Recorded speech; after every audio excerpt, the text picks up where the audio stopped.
ready. Sister Selena is leading the music and talent development ministries. She's heading the music team. So she needs an assistant. Sister Elaine is leading the prayer and evangelism. She needs an assistant.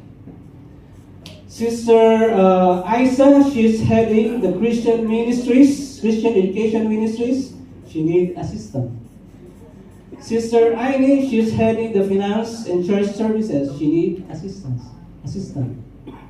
Those ministries are open. Do you have that heart to serve the Lord with those ministries?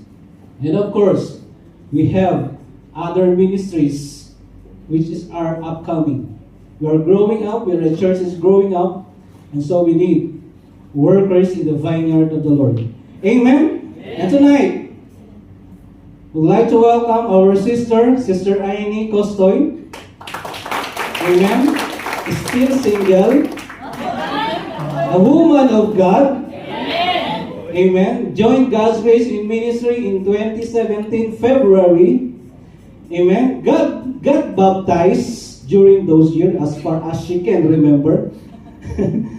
And she has undergone discipleship last May to November 2017. That's a rigorous training. It's a 6 months. And of course, she had gained her certificate on Christian ministry through Tribes and Missions Academy held in Dubai. And she graduated last August 2023. She has been used as a Bible. She's been used as a teacher also in the Bible studies. Amen.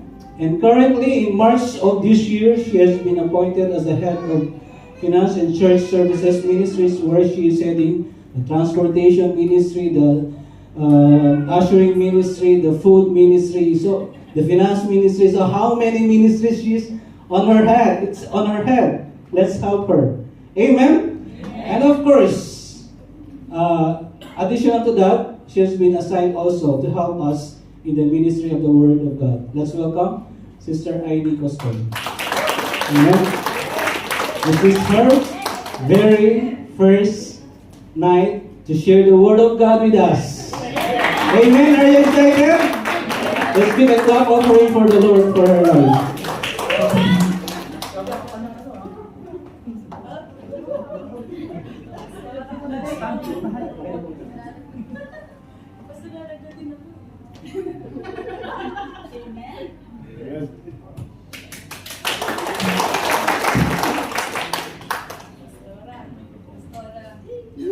Amen. Thank you po, Pastor, sa ating medyo mahaba-habang introduction. Amen. Who are you are blessed tonight with the music ministry? Amen. Sa mga kantang narinig natin, are we blessed? Amen. Amen. Let us thank God for their life. Amen. So tonight, are we ready? Amen. Are we ready? Okay, buckle up. Let's buckle up because we will sail now. Amen? Amen. Amen. So, before anything else, I have this opening verse for you that I prepared. Amen. Can we all read together? In Psalm chapter 18, verse 46. The cords of death entangled me. The cords of destruction overwhelmed me. The cords of the grave coiled me around me. The snares of death confronted me. In my distress, I called to the Lord. I cried to my God for help. From his temple, he heard my voice. My cry came before him into his ears. Amen.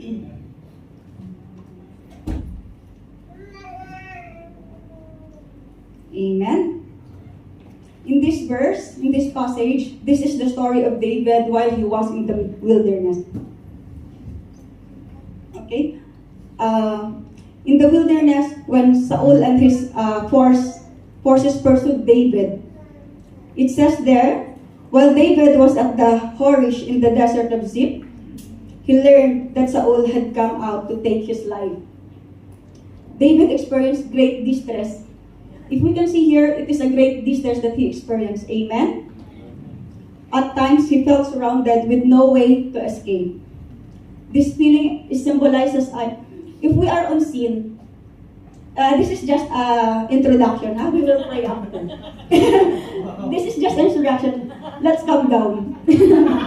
Amen. So, example, you are in a scene. You are in a scene at this very moment. And you feel that the cords is being wrapping around you. Right? You cannot get out from that scene. That's how David feel when he was in the wilderness. Amen po ba? Same thing in our life. Sometimes when we are bombarded with a lot of problems. Right? A lot of things. And we feel like there is no ways to escape. If we are in kind of that situation na hindi tayo makaalis, that sin is wrapping us around. The sense of being overwhelmed and on the verge of death, and if it's not for God's rescue, David will surely have died. Most of us undergo the same danger as David while he was in the wilderness. We feel like being cords or problems is wrapping around us. But the question here is, what will be our response if we are in the midst of danger? If we are in a difficult situation, what will be our response? Are we prepared? Are we prepared po ba? We can know what to do. How are we going to react po? How are we going to react if we are in that kind of situation? Amen? This passage David sang when the Lord delivered him from the hand of all his enemies and from the hand of Saul. Amen? So let's go to our topic po.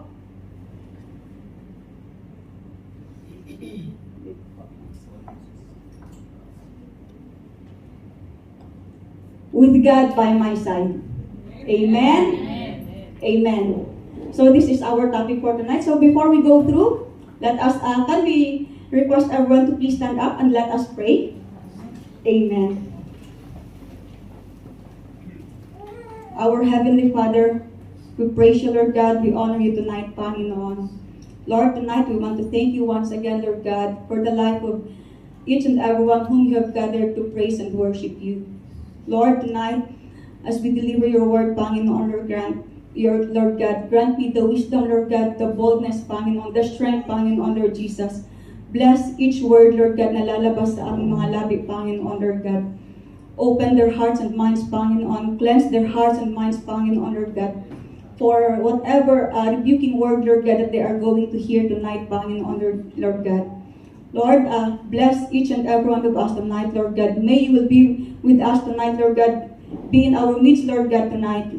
Lord, we thank you so much once again, Lord God, for the life of each and every one, Lord God. And Lord, prepare the hearts of each and every one, Lord God, as we study your word, Panginoon. Lord, we thank you so much, Lord God, for tonight. We honor you. We bless you, Panginoon. For in Jesus' name we pray. Amen. Amen. Are we ready once again? Yes. Please bear with me. You will be with me for the next 45 minutes, 30 minutes. Is it fine? Yes. Amen. Amen. So our topic for tonight is with God by my side. Amen. I have a question. What would be our response if we are in a difficult situation? Pray. Amen. Medyo mabigat ang ating Bible, Pastor. Mga 5 kilos. Sige po. I have a choice that I will be making when I will be in that difficult situation. Can you please? I don't know how to use this. Okay.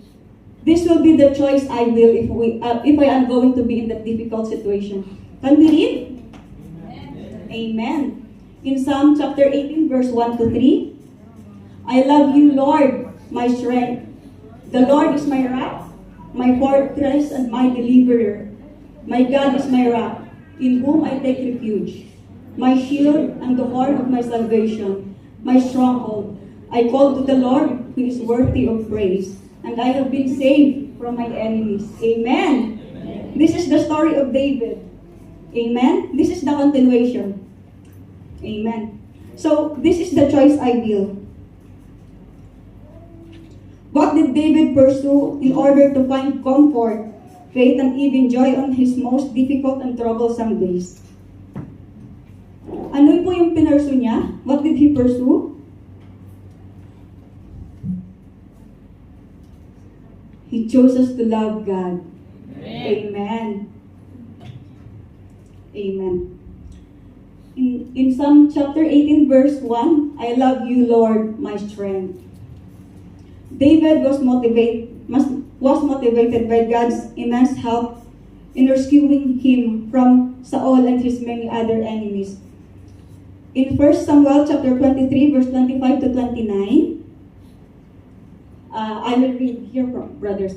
Saul and his men began the search, and when David was told about it, he went down to the rock and stayed in the desert of Maon. When Saul heard this, he went into the desert of Maon in pursuit of David. Saul was going along one side of the mountain, and David and his men were on the other side, hurrying to get away from Saul. And as Saul and his forces were closing in on David and his men to capture them, a messenger came to Saul saying, "Come quickly, the Philistines are raiding the land." Then Saul broke off his pursuit of David and went to meet the Philistines. That is why they call this place Selah Hamalekot. And David went up from there and lived in the strongholds of En-Gedi. Amen. We can see here how God rescued David and his men.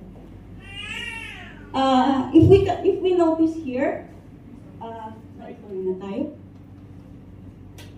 if we notice here, when Saul and his forces were closing on to David, through that messenger, the messenger came and tells Saul that come quickly, the Philistines is raiding the land. You can see here how God rescued David. Amen? Out of nowhere, out of the blue, someone came and informed Saul that their land was being raided again. And then that's the reason why that's the reason why David rescued from that very moment. When Saul flew away from David because one of his men saying, "Come quickly, our land was being raided." Amen? We can see the rescue of God from this passage. Amen po ba? Amen. And in our life, God will send someone to help us rescue yung hindi natin inaakala. Whoever experienced that one, that you are in the verge, that you are already in the end of that tunnel, and then God will send someone to rescue you. Amen. I hope everyone experienced that kind of situation. Maliit man po o malaking bagay, that help is from God. Amen. Amen. Medyo mabilis po ba ako? Kasi di ba dapat 15 minutes lang? Ganyan talaga kapag ninenervyos.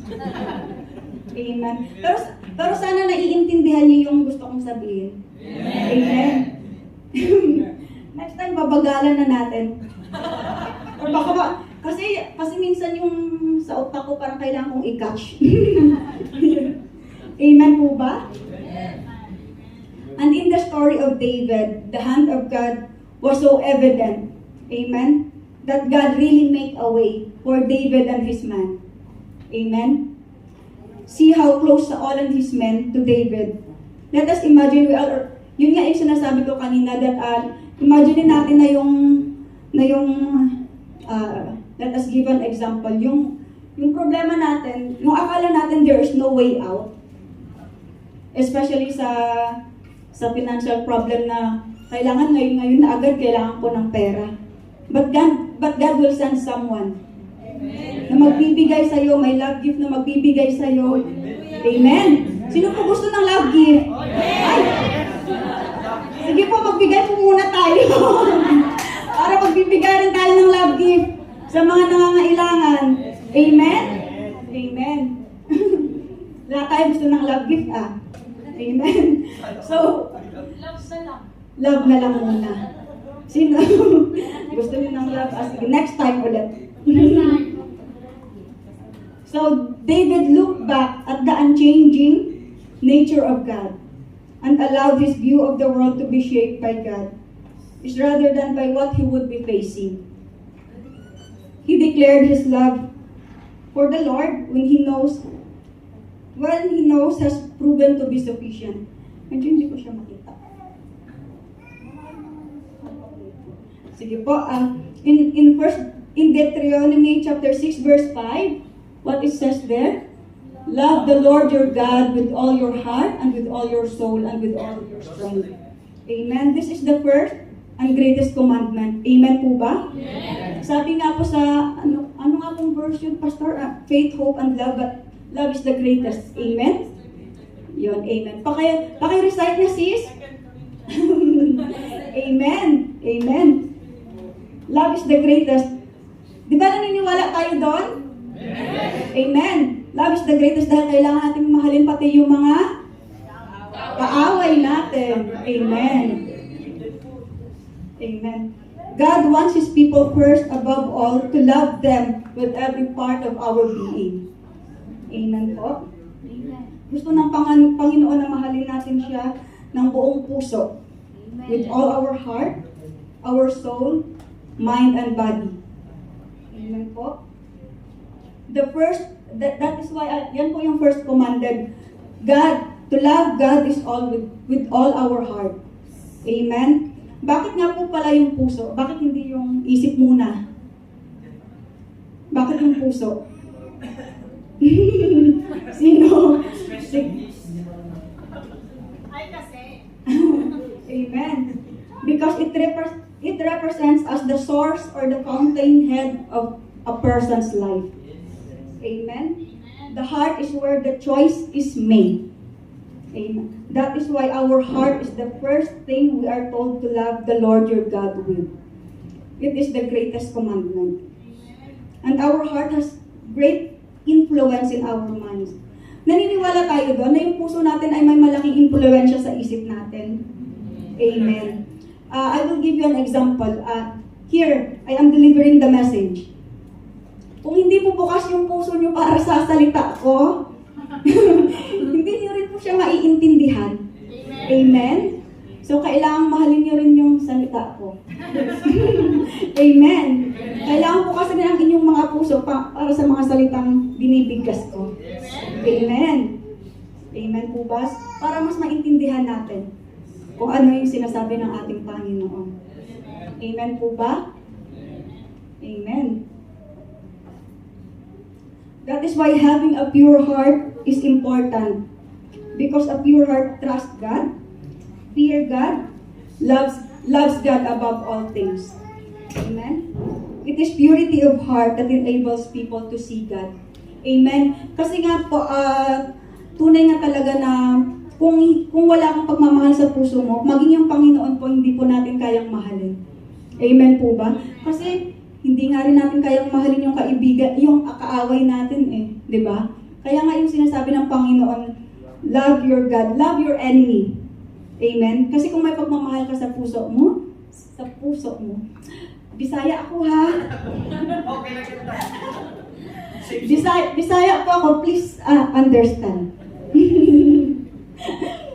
Kung may medyo, hindi ko alam kung puso ba? Basta ganun po. Galing naman po yun kay Lord. Amen po? Basta kung may pagmamahal po tayo sa puso natin, makikita rin natin ang ating Panginoon. Amen? We will be able to see God. Amen.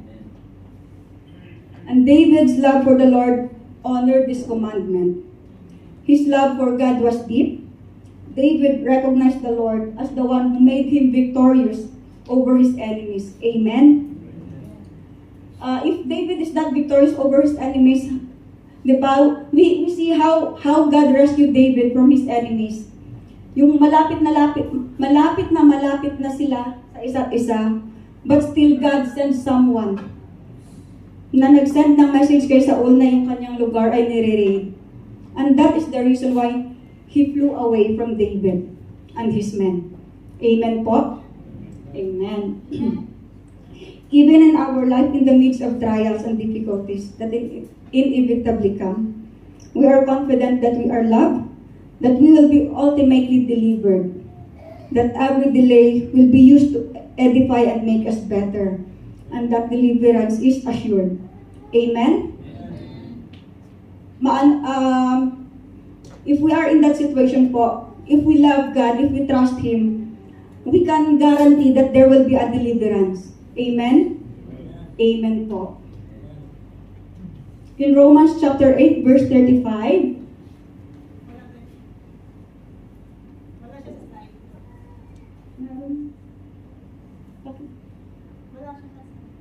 Romans 8, 35-39. Show this verse. Ito po. Who shall separate us from the love of Christ? Shall trouble or hardship, or persecution or famine, or nakedness, or danger or sword? As it is written, for your sake we face death all day long. We are considered as sheep to be slaughtered. No, in all these things, we are more than conquerors through Him who loved us.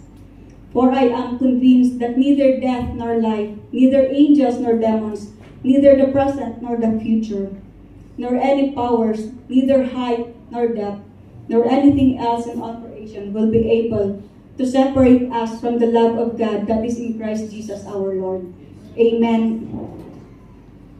No matter how great a relationship you have with another person, this love will always fail from time to time. It's true po. Even your husband or your wife, their love will fail you. Amen?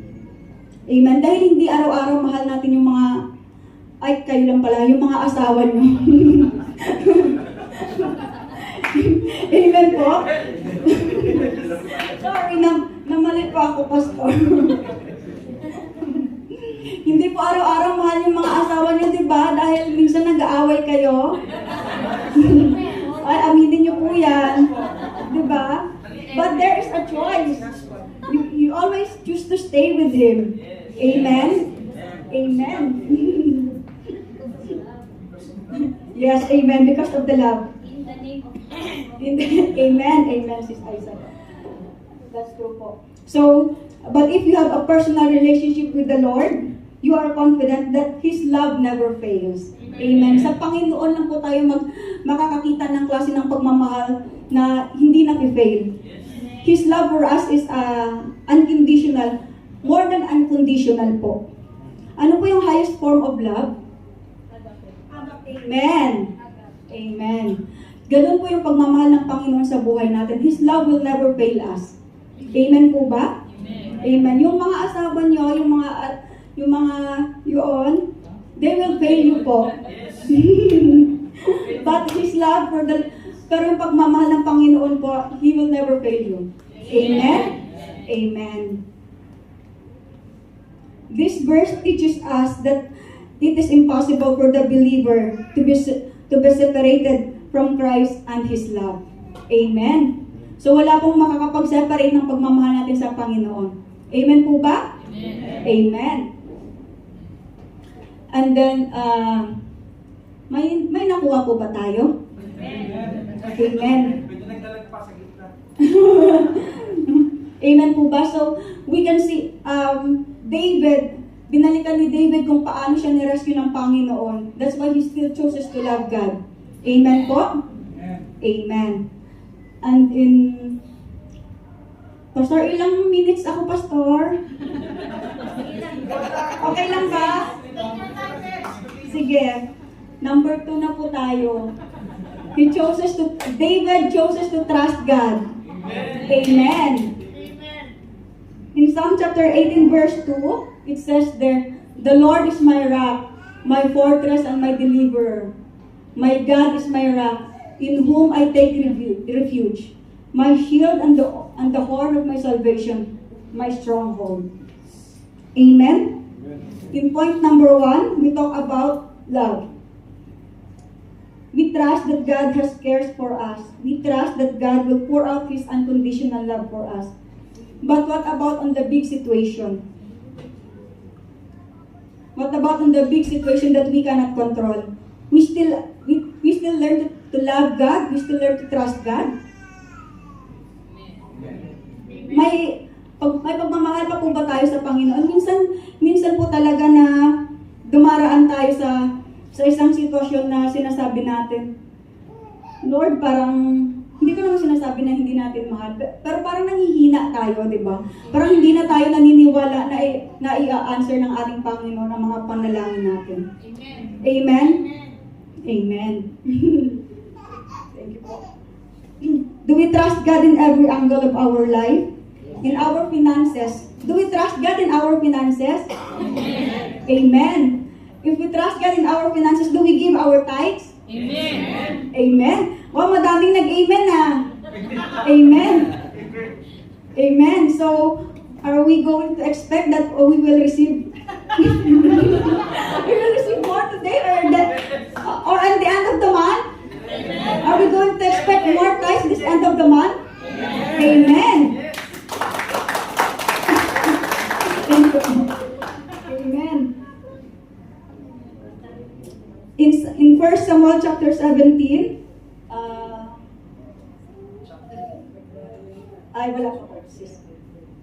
this is the story of David and Goliath. Are we all familiar of the story of David and Goliath?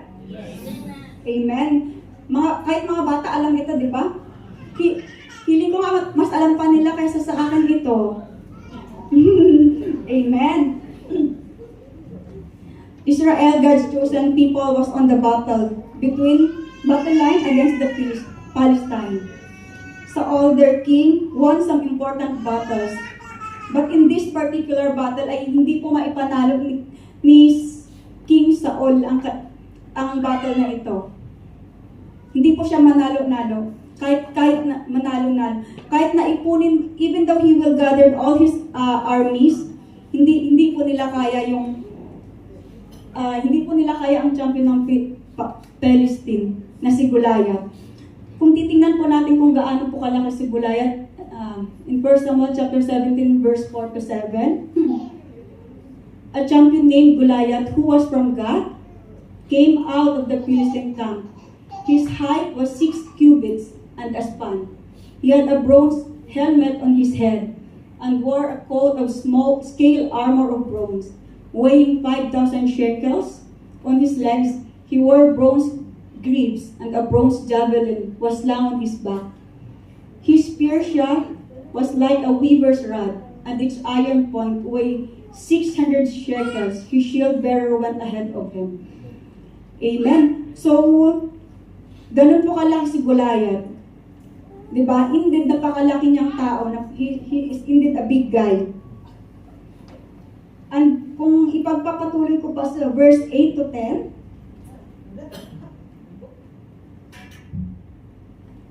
it says here, then he stood and cried out to the armies of Israel and said to them, why have you come out to line up for the battle?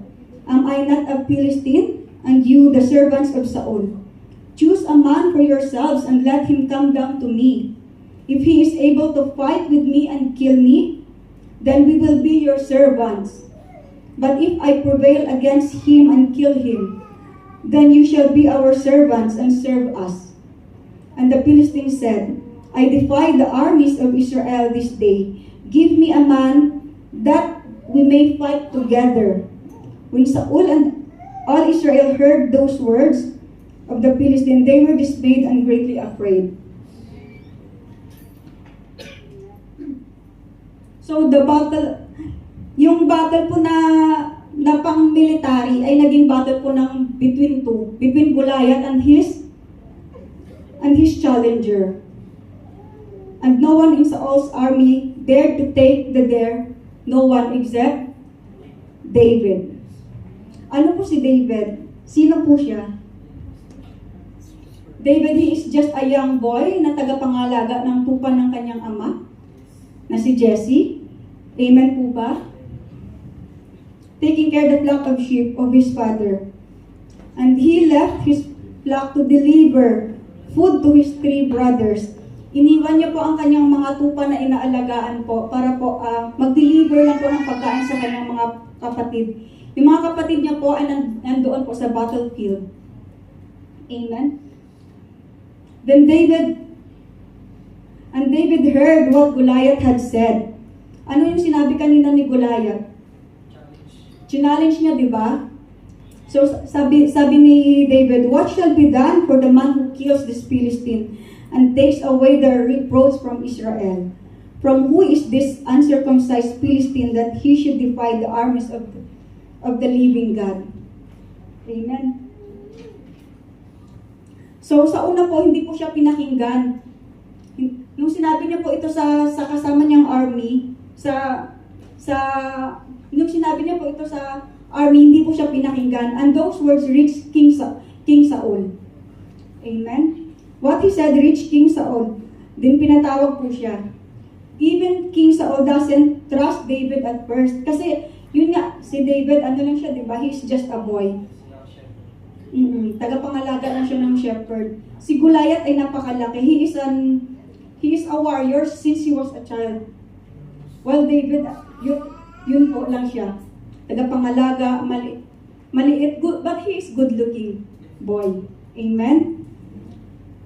David is just a young boy na tagapangalaga ng tupa. But David said to Saul, let no one lose heart on account of this Philistine. Your servant will go and fight him.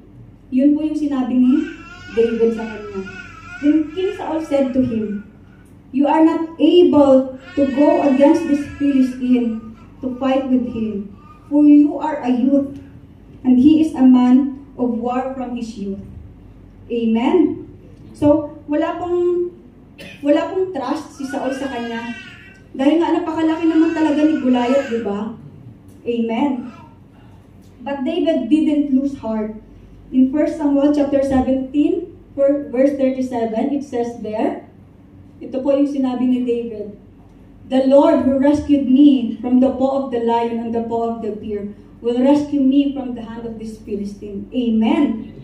Amen po ba? David believed in God's promises of victory. And from this, God reveals that your faith is perfected through your belief in His promises. David believed in the promises of the Lord, that God is going to deliver him. Amen? God has a lot of promises in the Bible. Amen po? Amen. Naniniwala po ba tayo sa mga promises ng Lord sa Bible? Amen. Amen. And as David, he believed the promises of the Lord. That he is going to win the battle. That he will be victorious. Amen? Amen. In our life, do we believe that we will be victorious? Amen. Amen. Sino po dito yung gusto yung victory yung life? Amen. Amen. Sino po yung ayaw? Ayaw nyo po maging victorious yung buhay nyo. Siguro wala namang may gusto nun na wala tayo gusto ng victory sa buhay natin. Yes. Amen. Amen. So Saul clothed David with an armor, with bronze helmet, with the sword. And then he took his shield in his hand. Ano po yung dala-dala ni David? Ano po yung dala-dala ni David? Stones and sticks. Yes, amen po. Then he went closer to the Philistine.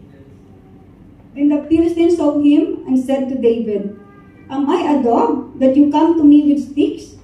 Come to me and I will give your flesh to the birds, to the air, and to the beasts of the field. You see how they underestimated David? Diba? Sinabihan niya ng ganon. Sinabihan niya po ng ganon si David. Tayo po, di ba minsan na-underestimate tayo? Maging sa trabaho natin. Amen? Nakakaramdam tayo na parang minamaliit tayo. But if we believe that we have God, He will give us the confidence. He will make us the head and not the tail. Amen? Amen. But David stands still and says, you come to me with sword and spear and javelin, But I come to you in the name of the Lord of hosts. Amen. And the God of the armies of Israel, whom you have defied. David didn't feel any fear. Di ba? Hindi siya natakot. Di ba? Hindi siya natakot because God is with him. Amen? Sino po dito yung pupunta ng gyera na wala kang dala? Bato lang yung dala mo. Wala. But if you have God, you can go anywhere. Amen. Amen. Kahit saan ka itapon, kung kasama mo si Lord, hindi ka makakaramdam ng takot. Amen po ba? Amen. Amen. In 1 Samuel, chapter 17, verse 46, this day the Lord will deliver you into my hands, and I'll strike you down and cut off your head. This very day I will give the carcasses of the Philistine army to the birds and the wild animals, and the whole world will know that there is a God in Israel. Amen. Amen po ba? We see David how he trusts God. David trust is astounding. Amen po ba? Amen. David has this kind of faith that slays the giant of life. Slays the giant of life. What are the giants in our life po? Amen. Trials, problems, disease, financial crisis. Amen. But if we only look to those, lalamunin po talaga tayo. We will feel overwhelmed. That's why that's why we shouldn't listen to those stunting voice na magpukos ng ating panghihina. Amen po ba? Those trials, those circumstances, hindi dapat natin tinitignan yun. Bagkus titingnan po natin ang ating Panginoon. Because if you look to those trials, manghihina po talaga tayo. Even dito po sa pagsaserve sa ating Panginoon, even our brethren can stumble us. Magkukos yun ang panghihina natin. Kaya nga sabi sa church, di ba? Kapag nandito tayo, there is no perfect church. Amen? Kung titingnan natin yung mga kapatiran natin, may stumble talaga tayo. They can cause us to be stumbled. Pero hindi nandito tayo sa church dahil sa Panginoon, hindi para sa brothers natin, sa sisters natin.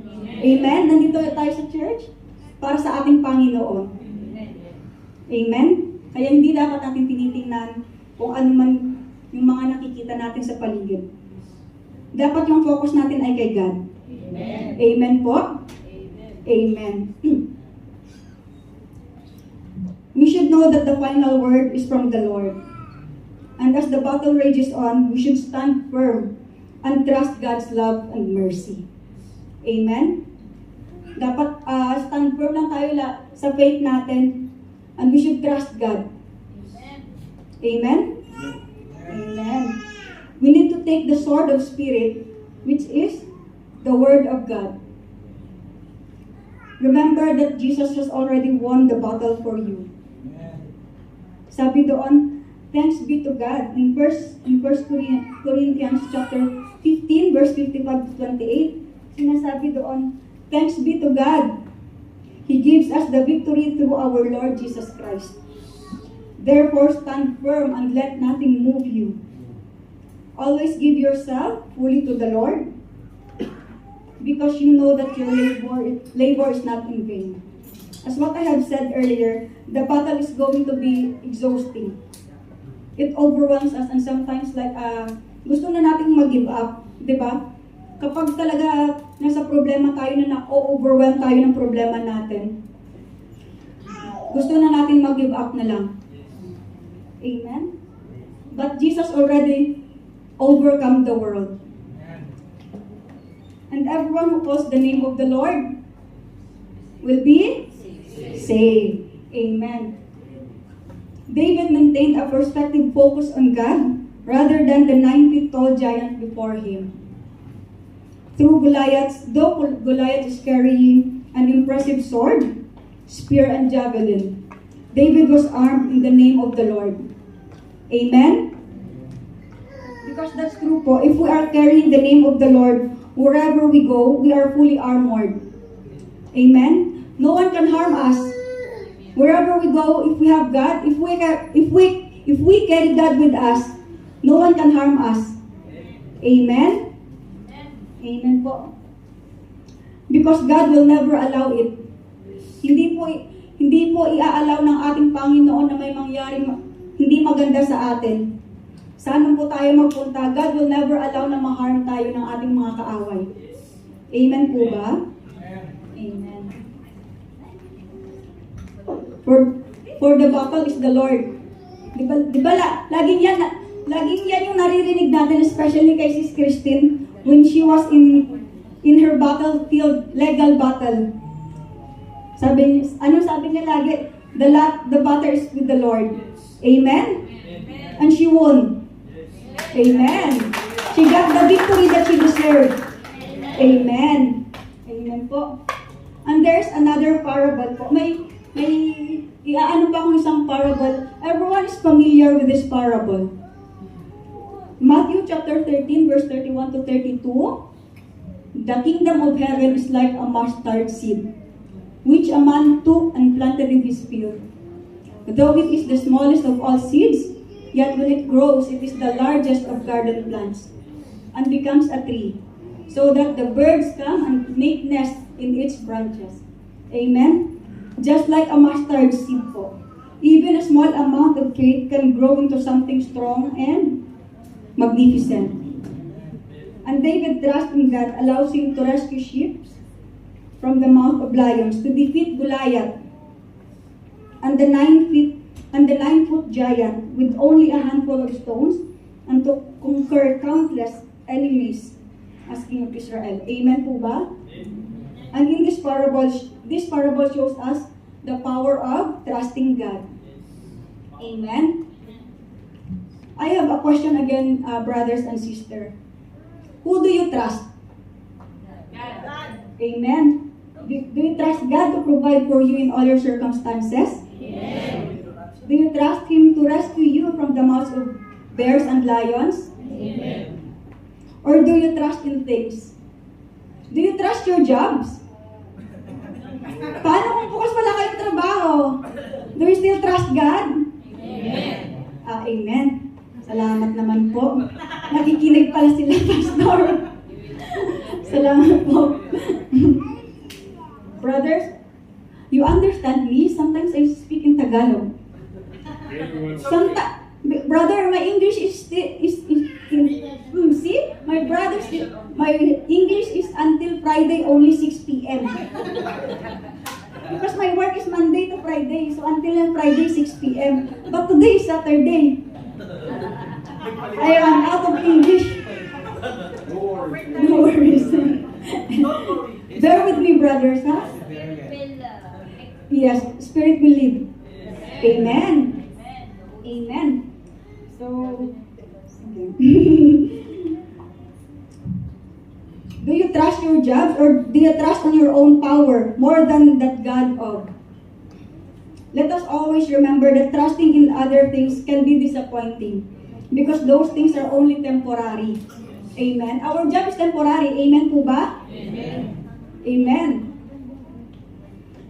Masaya lang tayo pag meron tayong trabaho, pero pag wala tayong trabaho, malungkot ba tayo? Masaya pa rin. Masaya pa rin. Amen. Because you trust God. You trust that God will provide. Amen. Amen. You trust that God will provide the house rent, the electricity, ano pa po, the food. Amen? Kaya kahit wala kang trabaho, amen, masaya pa rin tayo. Amen.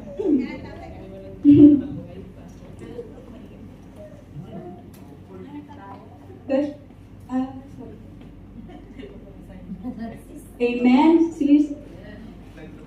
Learning to trust in the love and the power of God gives you a security that allows you to face lions, rescue sheep, and say, no big deal. I trust that God's got this. Amen? Amen. He declared that God was his rock, so David knew that he stood on a solid ground. He declared that God was his fortress, so David knew that he was safe and secure in God's presence. Amen. Amen. I really like this word. Kung alam natin na may Panginoon sa buhay natin, we are safe.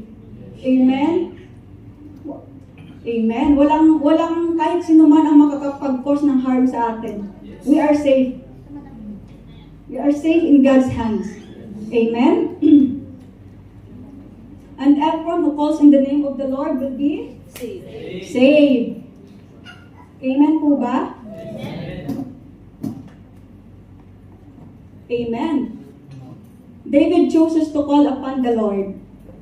Amen. In Psalm chapter 18 verse 3, I called to the Lord who is worthy of praise, and I have been saved from my enemies. Amen. David attributes his deliverance from his enemies, including Saul. In 1 Samuel chapter 19 verse 11 to 12, Saul sent men to David's house to watch it and to kill him in the morning. But Michal, David's wife, warned him, "If you don't run for your life tonight, tomorrow you will be killed." So Michal let David down through a window, and he fled and escaped. For a while, Jonathan, David's best friend, was successful in persuading his father to kill David. Many times po, Saul attempt to kill David, but he always got the chance to escape. Before this happened, there's 2 attempts. But Jonathan, David's best friend, Jonathan is the son of Saul. And he is the best friend of David. So, lagi niya pong, paano ko sasabihin? Lagi niya pong winawarningan, he always warned David na yung tatay niya ay plano siyang patayin, that his father wanted to kill him. So, David always got the chance to escape. But it didn't end there. Again, Saul plot again another attempt to kill David in this. And this time, another Saul's family, Michal, David's wife, she helped him escape David. So, ayun, kung titingnan po natin, David always got the chance to escape. Amen po ba? Amen. Are you still with me? Amen. Amen. Amen. Even though Saul plot a lot of times trying to kill David, he was able to escape from it. God delivered him from his enemies. God protected him from evildoers. Amen po ba? How? How did David escape? Paano? In Psalm chapter 5 verse 1-2, sabi niya, "Deliver me from my enemies, O God. Be my fortress against those who are attacking me. Deliver me from evildoers and save me from those who are after my blood." Amen? Kanino po siya tumawag? Sino po yung tinawag niya? He chooses to call upon the Lord. Amen po ba? Tayo po, if we have a problem, sino po yung tinatawagan natin? Call a friend po ba tayo? If we have problem, call a friend. Sis, may problema ako, sis. Ganun po ba tayo? We should always remember that we have God. Amen? If we are in our troubled times, we should always remember that we have a God. At yun po ang gusto ng ating Panginoon. Ang gusto ng ating Panginoon ay tawagin po siya. Amen po ba? God will also deliver us as what He has done with David. In Psalm chapter 50, verse 15, it says there, "And call me on the day of in the day of trouble. I will deliver you and you will honor me." Amen po ba? We cannot call someone else for help. Yes po, we have friends. But if we have God, we can guarantee that He is going to deliver us in whatever we are facing. Amen? Garantisado po that God will deliver us sa kung ano man po yung problema kinakaharap natin. Kung meron po tayong Panginoon sa buhay natin. Amen po ba? May mga friends tayo, may family tayo na that we can rely on. But if we have God, there's victory. We can guarantee that He will deliver us. Amen? Amen you po. What God reveals in this story. Ano po ni-reveal ng Panginoon sa story na to? God wants us to turn to Him for your deliverance. Amen? Lumapit po tayo sa Kanya. And He will deliver us. Amen po? And what should be our response after God's deliverance? Ano po dapat ang maging response natin pag na-deliver po tayo ng Panginoon sa ating mga problema? Ano po ang magiging response natin? After God's deliverance, it is to give Him glory, to give thanks to Him, and sing praises to the Lord. Amen? Amen. Whenever we are going through trials, afflictions, and distress, do not be despair. Look up to God, call upon Him, and He will help us. Amen. Amen. Everyone believes in this. Amen? Amen. Naniniwala po tayo sa Panginoon. Call upon Him and He will deliver us. Amen po ba? Amen. Saglit na lang tayo. Nakikita ko na po yung orasan. Number 4 na po tayo, mga kapatid. Naiinip na po ba tayo? Pag sure. Sige po. David chose us to give thanks and sing praises to the Lord. Amen? In Psalm chapter 8, verse 3. I called to the Lord who is worthy of praise, and I have been saved from my enemies. Amen? After God delivered him from all his enemies, David gave thanks and sing praises to the Lord. Amen po ba? David acknowledged God being the source of his deliverance from both Saul and his other enemies. And David spoke the words of this song to the Lord in the day that the Lord delivered him from the hand of all his enemies. In 2 Samuel chapter 22 verse 3 to 4, the Lord is my rock, my fortress, and my deliverer. My God is my rock, in whom I take refuge, my shield and the horn of my salvation. He is my stronghold, my refuge, and my Savior. From violent people you save me. I called to the Lord, who is worthy of praise, and have been saved from my enemies. If we notice, David used multiple different terms to describe God's power of deliverance. Anong sabi niya doon? God is my rock. Amen? His shield, His horn of salvation, His stronghold, and His refuge. Multiple different titles reflected to only one, and that is God. Amen? God was everything to David. His rock, His shield, His horn of salvation, His stronghold, and His refuge. One title could not fully describe all that God did for him. David experienced the Lord's deliverance. From Goliath, David defeated Goliath. Amen? He escaped Saul's attempt to kill him, Israel's enemies, and all other battles. God delivered him. Like David, God wants you to have the faith to trust in His deliverance from the attacks of your enemies. God wants us to praise Him as the source of our deliverance from our enemies. When David cried out to God during his time of distress, just as God was there for David in his times of distress, God wants us to know that He is compassionate and He will also hear our cries for help. Amen? God will hear our cries for help. Amen po ba? God always hear our cries. Amen? Amen. In whatever situation, He always hears us. Amen? And, mga kapatid, I have this challenge for you tonight. To what will you look in order to shape your worldview? Will you look to your surrounding? Or will you look to your unchanging God and declare that He is in fact, all the things that David said He was? The choice you make will determine how you get through your toughest days. Amen? So it is very important na ang choice na pipiliin natin ay napaka-importante talaga sa every part ng buhay natin. Amen?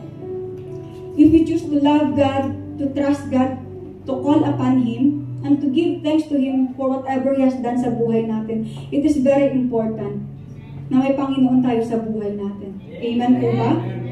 So it's your choice, mga kapatid.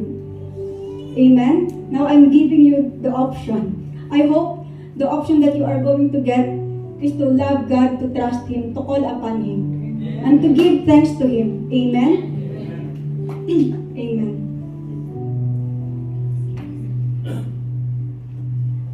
In conclusion, a heart for God prepares us to be used by God. Kung ano man po yung mga challenges sa buhay natin, God is preparing us. Piniprepare ng Panginoon ang mga puso natin na maging mas matatag pa sa hamon ng buhay. Amen? That we will continue to choose to love Him despite those challenges. Amen? It's better to fear God than the 9 feet tall. Amen? Mas okay pa po na matakot tayo sa Panginoon kaysa matakot tayo sa mga kapatid natin. Matakot tayo sa asawa natin pag inaaway tayo. It's better to fear God. Amen? Having courage in facing the challenges. Amen? Depend on God for direction. Amen? We should always depend on God sa lahat ng aspeto ng mga buhay natin, mga kapatid. God will lead us into something better and victorious if we are going to surrender our life to Him. Amen po ba? God will lead us. Will give us the leading. Amen? Amen.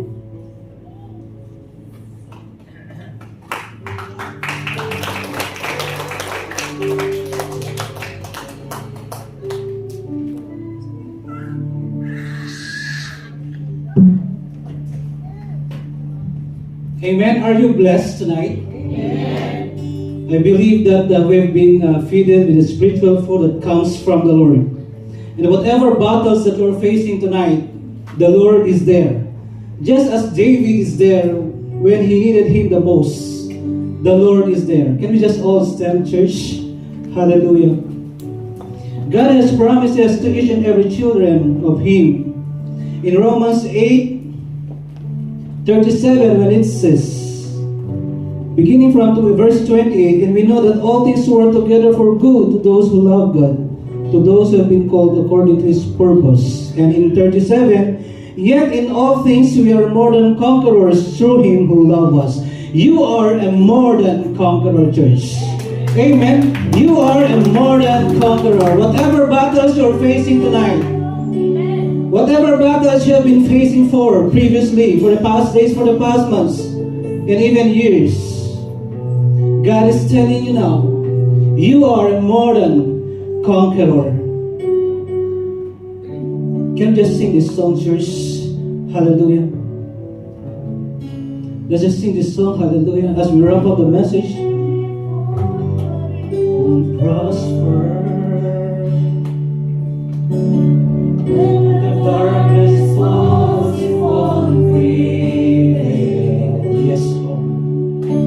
Cause the pleasure knows only how to triumph. Just speak to the Lord, church. Hallelujah. Speak to the Lord right now. Oh, hallelujah. He's a God who never fails you, church. Oh, my God will never fail. Oh, yes, Lord. Sing a victory. And this is the promise of the Lord in you, church. You're gonna see victory in every situation you're facing right now. Whatever battles you're facing right now, you're gonna see victory. For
enemy meant for evil, and you turn it for good.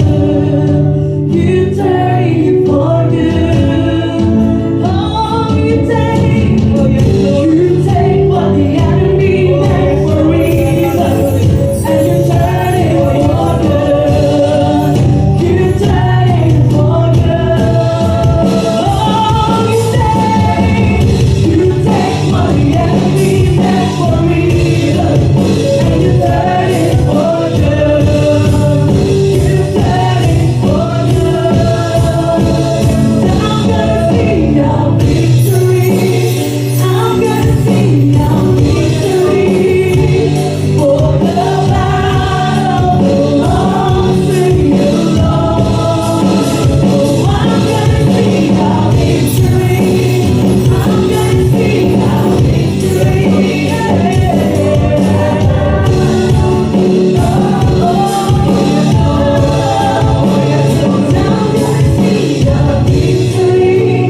I'm gonna sing our victory. For the battle belongs to you, Oh, yes, Lord. Church, this is a promise of the Lord. Hallelujah. I don't know what we're going through for the past week, for the past days.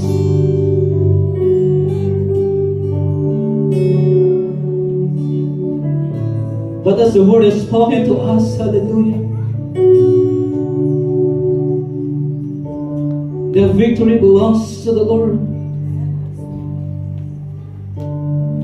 How many people of God is going through difficult moment at this time, difficult situations? If you are that person, please raise your hands. If you are that person, please raise your hands. Lord, thank you for that hand, oh God, Lord, of your children, of your daughter, oh God. Lord, thank you for that hand of your son, oh God, Lord, hallelujah. You may be going through health issues, financial issues, and even you may be going through, you may be tired of praying over your family for their salvation. You keep on praying and praying, and it seems like nothing's happening. The Lord says the battle is with Him. The battle is His. Can I call those who have raised their hands? Please come forward. I want to pray for you right now. We're believing for our big God. We have a big God who never fails us. We have a big God who never fails us. He is a God who never fails you. When you have put your trust in Him, He will never fail you. And that is a promise of the Lord, church, for you. When you have put your faith in the Lord, He says, I will never fail you, my children, my child. And this is a promise of the Lord, church. Maybe you have prayed also for your family for such a long time, and yet you are not receiving, and yet you are not seeing any results. Believe in the Lord, church. Oh, hallelujah. Oh, yes, oh, Jesus.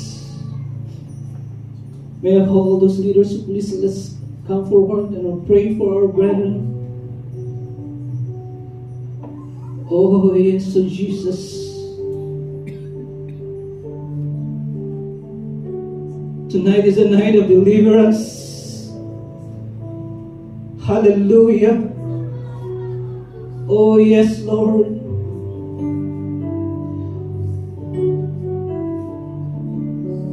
Our mighty God, our everlasting Father, Prince of Peace. Lord, I thank you, God. We thank you, Lord, for the life of your children who are here before you this evening, oh God. Lord, in one way or the other, in their issues of life, oh God.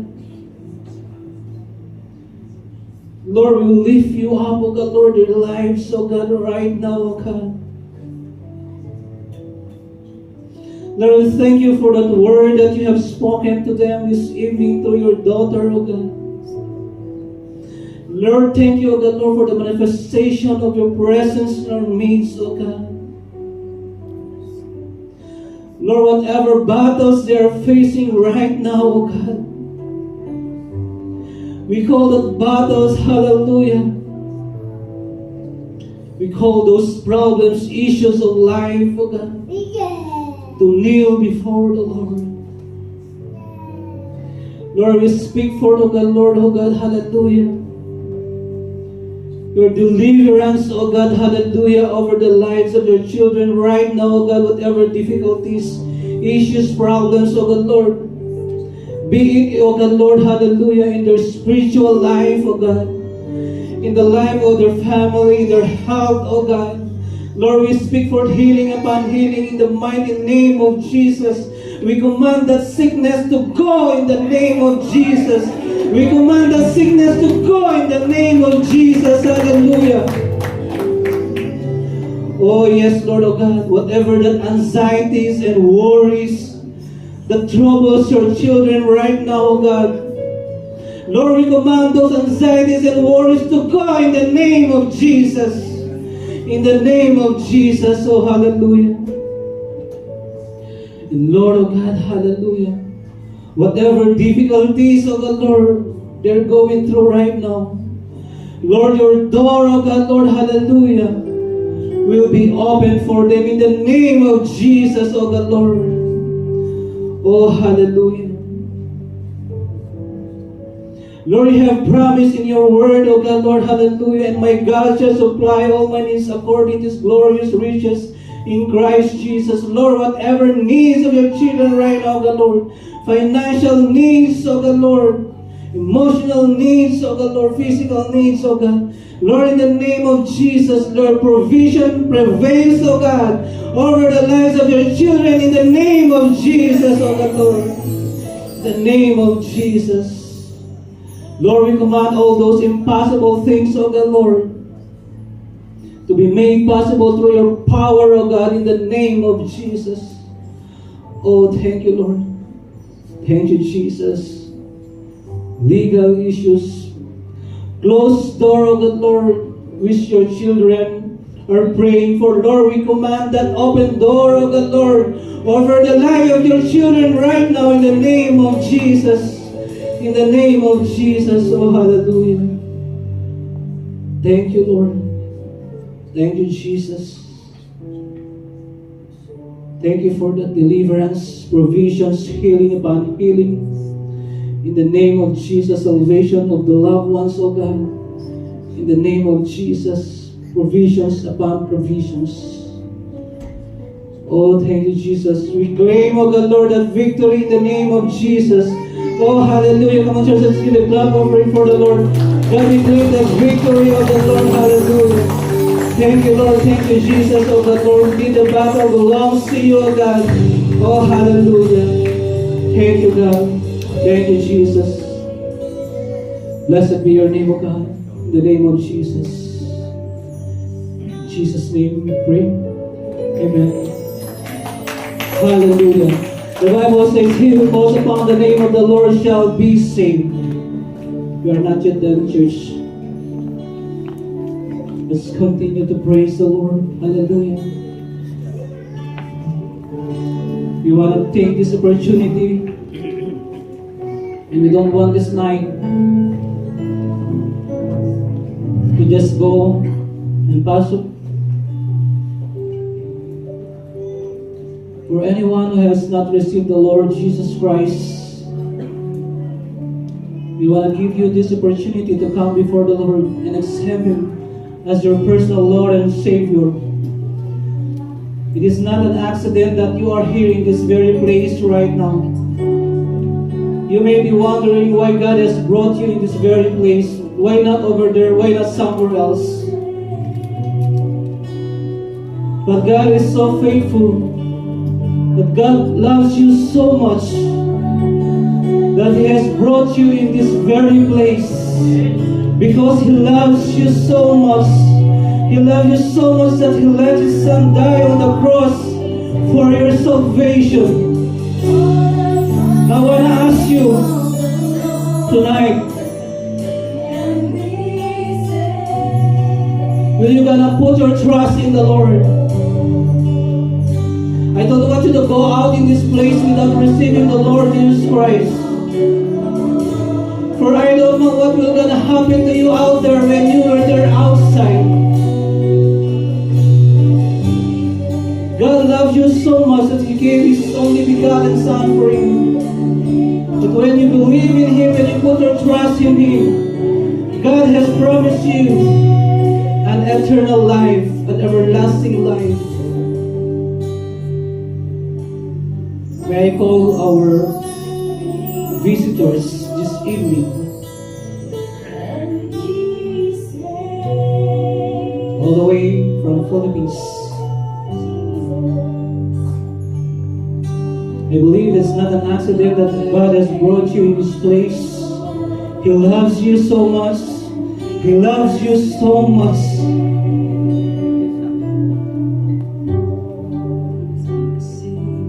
Is there anyone who has not yet received the Lord Jesus Christ here? Maybe you are not sure with your salvation. If you are not sure of your salvation, please come for a while. I want to pray for you.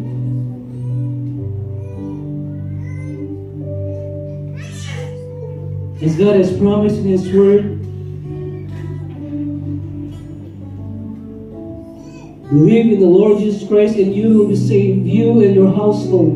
And this is a wonderful promise of the Lord. It is not only you who are going to be saved tonight, but God's promise that you and your household will be saved. Maybe it will take time that your family will be saved, but that's the promise of the Lord.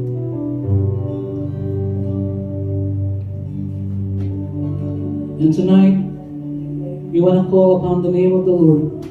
Can you just follow the simple prayer right now, church? Can I have those two sisters to come over here, please? Can we assist them? Come over here. Those sisters. In the name of the Lord, may we say.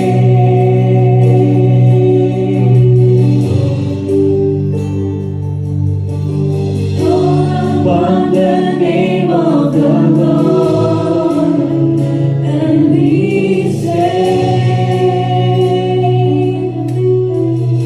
Can you just follow the simple prayer right now?